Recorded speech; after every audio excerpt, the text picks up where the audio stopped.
Thanks, Joe, for having us and inviting us.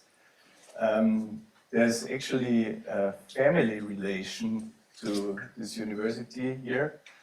I figured out the other day, my cousin, who grew up in Hollis Hills in Queens, now moved to Arizona, got his bachelor degree from the Brooklyn Polytechnical School, which is now NYU, and he is an electrical engineer. But his name is not Bogenberger, his name is Faulhaber, but there's a connection which I find very funny.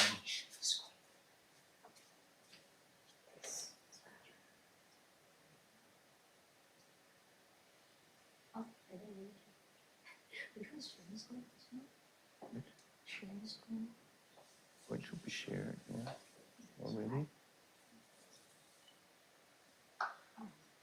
Should be shared, yeah. Okay.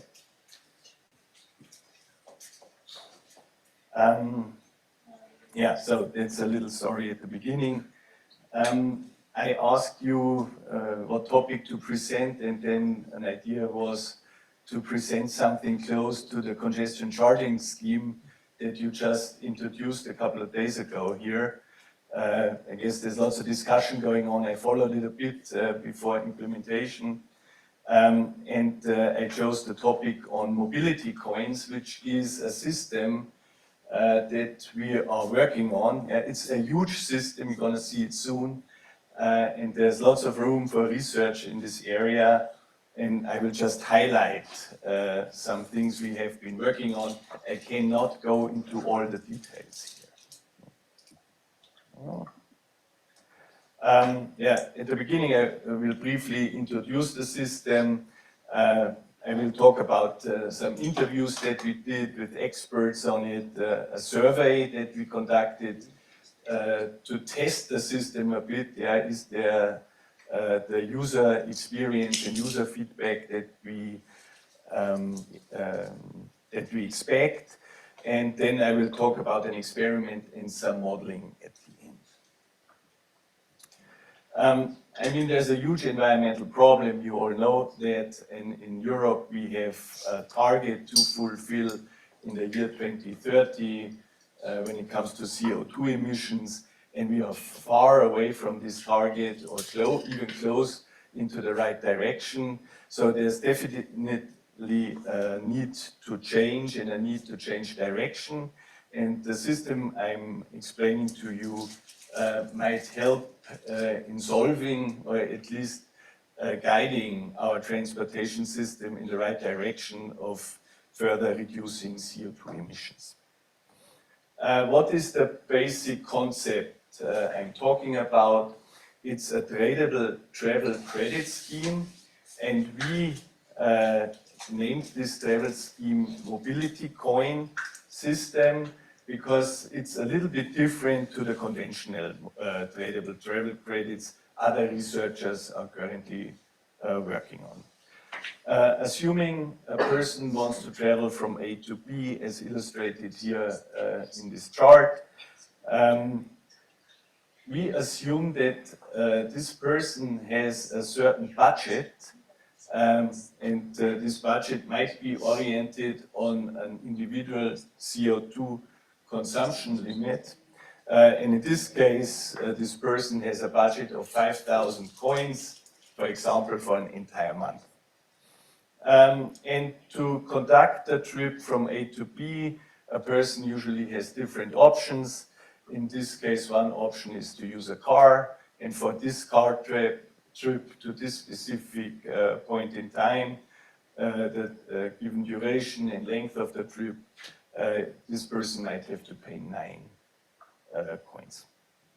Of course, this person has other options. As I said, this does not hold for every trip that you do, but mainly for commuter trip on a daily basis. Different mode options exist. And in this case, and this is one of the major differences between the MobilityCoin system and conventional tradable travel credit systems, a person could also get an incentive and for using the bike, this person would gain 2 mobility coins. Also think about walking for short distances. These are cases when you just use one mode. When you combine different modes, you even have further things that you could think about, that a trip with a train or tram combined with a bicycle trip, a multimodal trip in this case, or for example, when you do home office, also this could be incentivized. Finally, there's a total sum for each of the options, and the person does a decision. In this case, the person decides for the multimodal trip, which costs 3 mobility coins. The wallet, down here, would then be subtracted by 3, and you have a new wallet number at the end of the trip. Of course, you would need to detect things, and you would also need a trading system or things like this.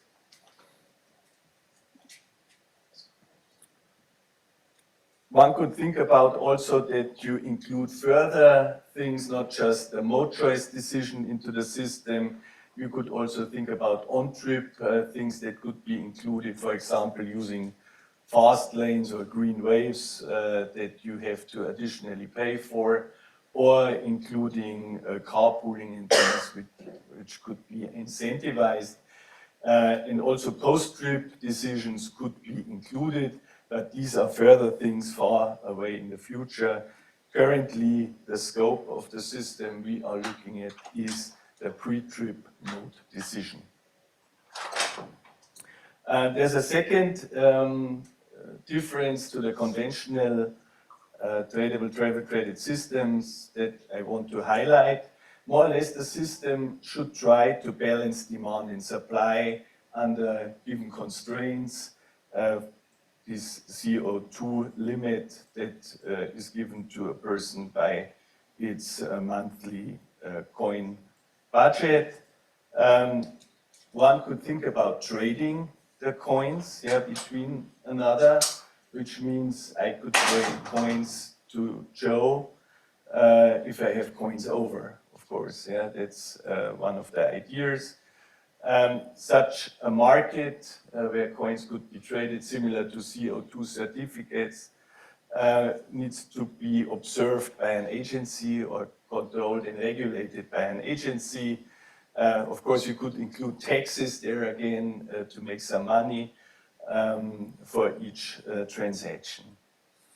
And the major difference to the conventional systems is that one could also think about, instead of only trading coins between another, that you could invest them into infrastructure.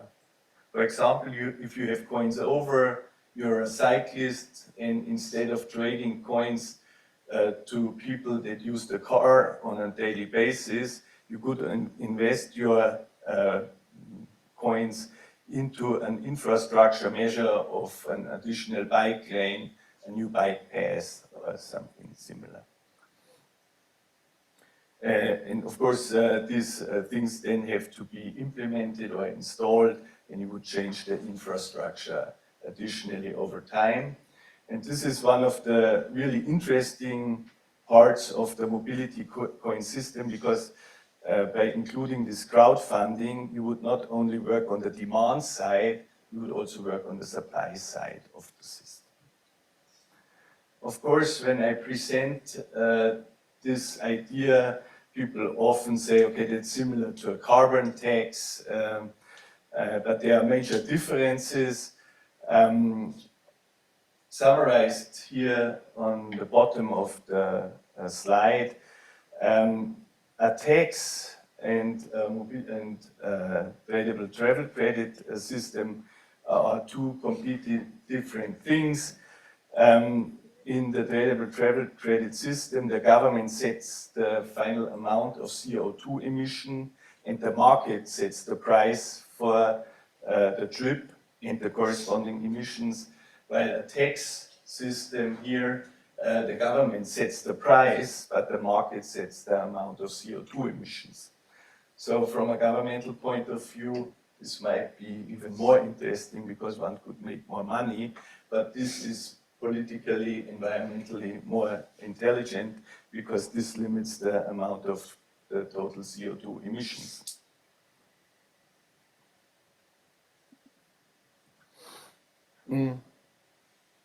When we started the system or investigating the system, it was like 4 to 5 years ago. At the beginning, we conducted expert interviews, and talked to experts. What do you think about the idea? Is this something that could solve our problem? Could you implement this in the future? And we conducted expert interviews, I think in total 19 experts from different fields, administration, a bike club person, people from science or public transport, and people could rank more or less the system and the different categories here, and all agreed that this might help in improving traffic efficiency, helping to fulfill our environmental and climate goals, and by doing this, creating a more livable city. Justice and equity and financing have not been seen so positively as the other categories. Of course, the downside of the system, also this was discussed, data security and tracking. So there's lots of data here that you need to collect. The user effort, people need to measure more or less each trip. People need to trade things and observe the wallet. And also the question of an unequal provision and equity in general is an important one and needs to be addressed when researching or even implementing the system. But in general, all experts have been positive. Of course, the implementation is far away, and we are aware of these data security topics, and also that this is a data-hungry system. The next thing we investigated was the user, because the system will only work when the user accepts such a system. And we conducted a stated preference survey. Overall, we were writing to 10,000 people in the city of Munich by a postal letter. Got 1,400 roughly individuals that completed the survey. They got a voucher of 15 euros, roughly $15, when they filled out the complete survey. The survey was a mode choice, mainly a mode choice experiment plus additional data. And we didn't do this by ourselves since we are no experts in mode choice. Most of the work was in combination with Kai Oxhausen at ETH, who's a big stated preference expert. Go over this, but an example of the experiment here. So people had to choose. The purpose of the trip was given in the scenario here. This was a shopping trip. The travel distance was given between 3 to 6 kilometers on a rainy day. Then travel times were given. This was the status quo question. And a person had to decide what mode for this specific he or she would use. And then in the case of a MobilityCoin system, additionally the MobilityCoin expense or revenue was given, and the person then made the decision. One important further thing that the person was given before conducting the choice is the date in the month. In this case, it was the 15th, and the person had 75% of the remaining budget available.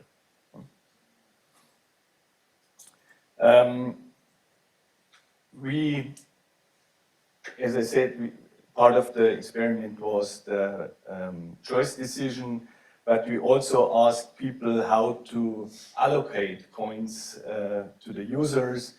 The result is that people prefer an individual allocation, and parameters one should consider are mobility impairment. If people do care work, for example, they should be treated differently, and public transport availability is also a sort of important point people think of when they think about how to allocate the monthly total number of coins per person. But the most important thing is the mobility impairment, which is obvious more or less as well.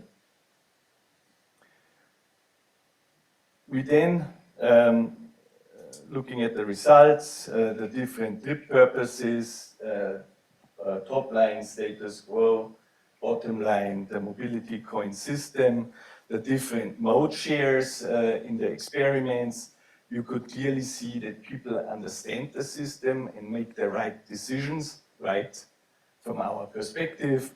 So people were using the bike more, reduced the car usage. Mainly I'm talking about the errand trip purpose here. For leisure, it's a bit different. Yeah, leisure is a specific trip purpose, I would say. But work and education, which is the daily trip, yeah, it's also very interesting. It almost increased by 10%, the bike usage, and the car usage dropped by 10%. So people did exactly what we expected when introducing the system, and that's very positive. Of course, the price plays an important role. These were different price levels indicated here on the bottom, and the higher the prices, the more people change towards the bike. It's also clear if you pay more for a car trip, people start more to change towards the bike. And one of the most interesting results, this curve is at the beginning a bit hard to interpret. It's the sensitivity towards cost. And what it says is also what you would expect more or less, that the remaining budget plays an important role. If you have lots of budget left, and this is the day of month, so when you are at the end of the month and you have lots of coins left, then you're not very sensitive to the cost of a trip. Yeah, while when it's early in the month and you have only a small amount of coins left, then you're very cost sensitive. Yeah, that's intuitive, but also interesting to see that people act exactly in this direction in the experiment. We also had a look in an additional survey towards crowdfunding and trading. This was a smaller survey than the one that I mentioned before. What's interesting to see here is that people, especially from the car group that used the car a lot, crowdfunded also a lot of their remaining budget. They shouldn't have much budget left because the car trip is an expensive one. But this is a group that is very interested in still maintaining their infrastructure. And the second interesting thing is there were less selling. They didn't have so much left, of course, less selling their coins. When they had them left, they didn't sell them, but they kept them for investing into the car infrastructure. Currently, we do a big experiment also to test the user feedback. It's called, this project is called Prima. What we do here is we have a randomized control group that consists of students and staff from the Technical University of Munich. Roughly 1,000 people are part of the experiment, and they track their daily trips to work, their commuting trips, and they have an additional app for trading their coins and tracking their wallet. This experiment just finished before Christmas. Unfortunately, we had some technical issues there, but at least we have about 2 weeks of experimental results, and we'll soon start to analyze them. Yeah? The mobility coins here were not directly traded. That's technically too difficult in such a small sample group. So the coins were traded via a bank and give it a market price equation. So, because when there are only 1,000 people in such a system, you would always directly have to find a person that wants to sell, another one that wants to buy. Finally, we are also modeling the system, in a transportation model. We started with a visum modeling approach. We have a model for the city of Munich, and there we go more or less through the conventional process of traffic assignment, mode choice, and in addition, we included the coin system based on what's his name, the University of Hong Kong, Haiyang, yeah, exactly, Haiyang. Based on Haiyang's modeling approach, and some results for the inner city part of Munich that you see here on the left. This is inside the middle ring zone. This could also be a zone where we could apply such a system similar to Manhattan. So there's a clear defined area where this could make sense. What we did here was more or less calculating for different mobility coin prices per CO2 emissions, the demand and the market prices. And what you could see is that people, the more expensive it gets, the more they change towards the bike. So the price plays an important role. We found an equilibrium for this setup, but what we did not include was the crowdfunding here and things like this. So this is only market price based.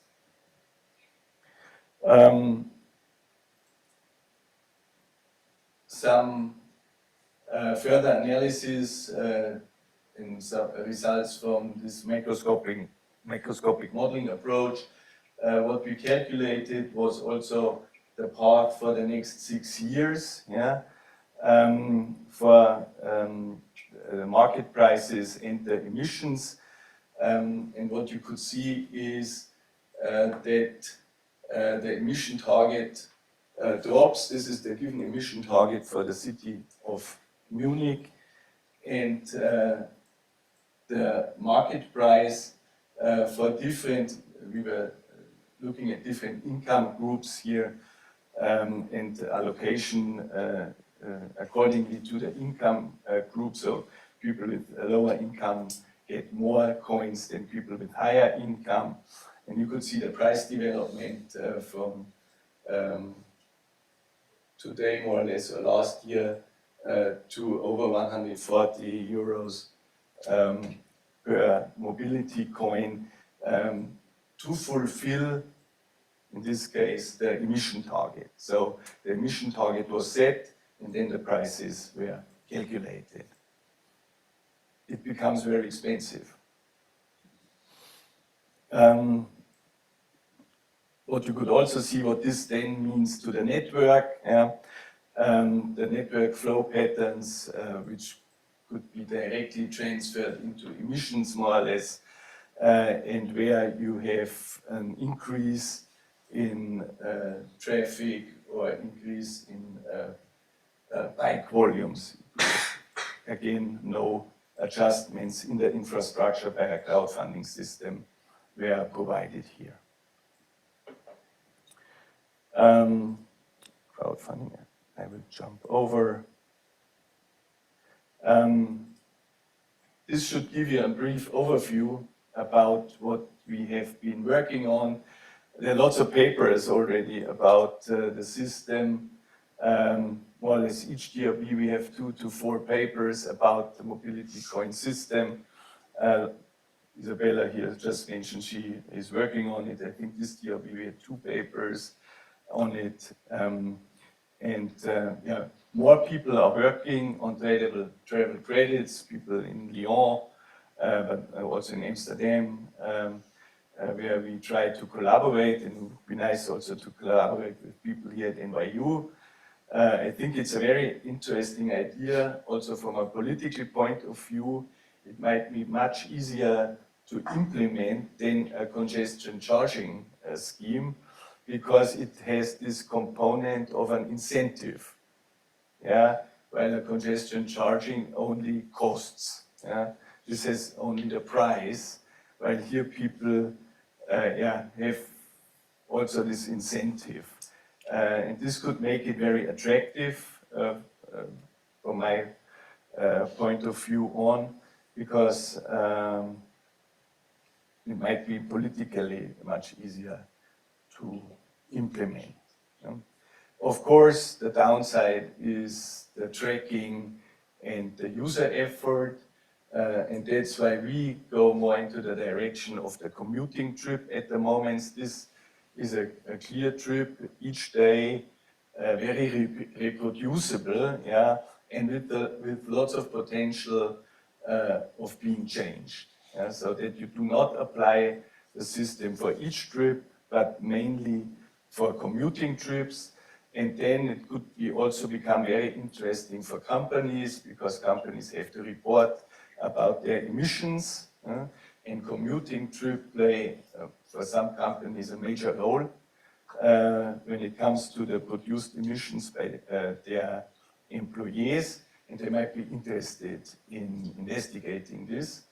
And we are currently starting a project with SAP, a huge German software company, and Siemens for their campus near Thun in Garching, to investigate this idea together with their employees. Thanks a lot for your attention, and I'm happy to take your questions. Great, thank you. Any questions? Daniel? Thank you for your time. That was clear that the professor from transport economics has to ask a question here. Yeah. Those are just clarifying questions, since I didn't follow everything. So, in the crowdfunding context, do they contribute to, say, a specific road, or do they contribute to a general fund for transportation? We haven't designed this in detail yet. The idea is to include planning people here and to provide a list of measures, yeah, that were things that we discussed, and then people could allocate their money to, let's say, the top 10 list given by a city or the city planners, and then they could invest in what they like or what they use. Yeah. I see. And I think another clarifying question. So as far as how much you pay or you get, it varies throughout the day, right? With the MobilityCoin. Yeah. Just based on the conditions. Yeah. And I forgot something. I brought something as a guest to Joseph. Yeah. I have a MobilityCoin here. That's a little present from my side. Yeah. So it's the golden MobilityCoin, free travel all the time. Yeah, I should take a picture with it. Other questions? I have a question. So, Sure. when you did the traffic assignment work, is that, so that's under a given set of pricing for the mobility credits? Or it's not endogenous, right, the credits? We did different ways, yeah, already. But in this case, it was endogenous, yeah. Oh, it is? Yeah. Okay. Oh, that's interesting. And then that also includes people working from home, because I think you mentioned that that's an option to set the credit. Yeah, theoretically, yeah. We have been discussing this a lot, especially during our experiment recently, yeah, that we do with the students. Yeah.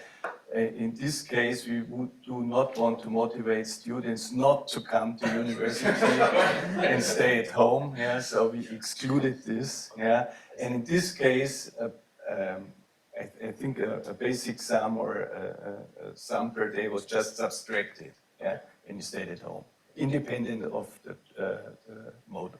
And the values of time, those were estimated from the stated preference survey. For the experiment note, there we have the tracking. Each person tracks its individual daily trip, and we can directly calculate it. But in the experiment, it was like this: that we knew where the people live, Yeah. and we used then typical trips or trip length for their daily trips. Yeah. Thank you. You have the graphic which showed that after or towards the end of the month or the cycle of the coins, they're more likely to save them or use alternative methods. Is that result from the stated preference survey, or is that from like when they were actually using it? No, that's from the stated preference survey and the survey results that we got, but that's very intuitive. When you have nothing left, more or less, then you're very careful. When you have lots of coins left, you don't care about the price for a car trip. Yeah, we just go. I was also curious though, if someone starts using it repeatedly, they'll like kind of know how to budget their coins more appropriately, but. We haven't really investigated this, and this couldn't be investigated by our survey here. So this was just a one-time survey, so there's no repeating patterns or things like this. We are thinking about doing a gaming approach to investigate this in the future. But definitely there will be adaptation mechanisms. Yeah? Questions? Yeah, last question. Is this gonna gain value like Bitcoin? Yeah, invest into it. The basic idea in the beginning was, of course, the Bitcoin. But then we talked about the energy consumption and saving CO2. Yeah. And as you know, these cryptocurrencies waste lots of energy. Yeah, I've heard that there are now some new technologies that are more energy saving oriented. Yeah. But that's the reason why the coin is named coin. But we haven't looked into the technology of cryptocurrencies when designing the system, but it could be interesting as well.